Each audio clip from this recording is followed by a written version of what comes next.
What's going on, guys? Welcome back to the channel. Today we're going to be talking about the Ahsoka series, as we've been talking about, and we get closer and closer to it. But before we do get into that, remember, hit the subscribe, like, and notification bell so you're always in the know on everything Star Wars. Don't forget, I have a membership program that you definitely want to join to get the background scenes and behind the scenes on my videos and content, and so you're always ahead of everybody before I put out the content. As well as I have merch that you definitely want to go check out and go get some, as I'll have some new designs coming out pretty soon. And as always, once you're done watching this video, go check out my last one. Give it a thumbs up as you watch. Let's start the show.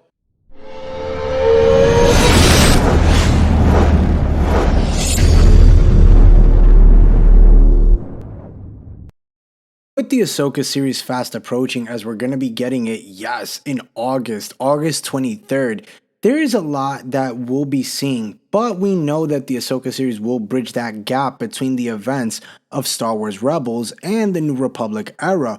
While Rebels, the epilogue teases the fate of the Ghost Crew following the liberation of Lothal, it also leaves the main characters' futures open-ended, and this allows for their stories to continue in Star Wars in different projects that we can get, like, again, Ahsoka and the Mandalorian, right, that we've gotten.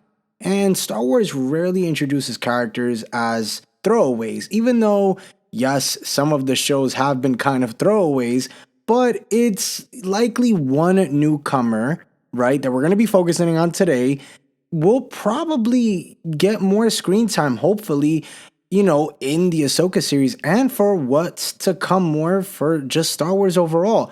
Now, with the toy released of the Ahsoka series that featured a redesigned version that we did talk about the other day of Jacen Syndulla, the child of Hera and Kanan, introduced in the Rebels finale, not much we know is known about the character, except that he is a member of the Ghost Crew by the time of the Battle of Endor. As it unfolds, with the return of Grand Admiral Thrawn imminent in the Ahsoka series, there's little doubt that the show will serve as a precursor to Dave Filoni's Mandalorian-era film. Now, this means characters from the Ahsoka series will likely reappear in the movie, confirmed to wrap this era of Star Wars, and judging by Ahsoka's toy lineup, this includes Jacen Syndulla. Because his father was a Jedi, it's likely that Jacen is Force sensitive as well. It's unclear if he received formal training, but he may have gotten some from Ahsoka,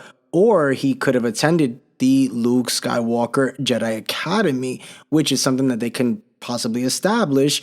And whatever his abilities, it's unlikely Jacen will play a big role in the Ahsoka series, as the trailers indicate that it focused primarily Ahsoka, Sabine, and the rest of the Ghost Crew, and of course, especially Grand Admiral Thrawn. It's possible Jacen will assist Ahsoka in the quest to defeat Grand Admiral Thrawn, and also when bringing back Ezra, as well as the Ghost Crew gears up for what's to be coming, a big battle between Grand Admiral Thrawn and the rest of them.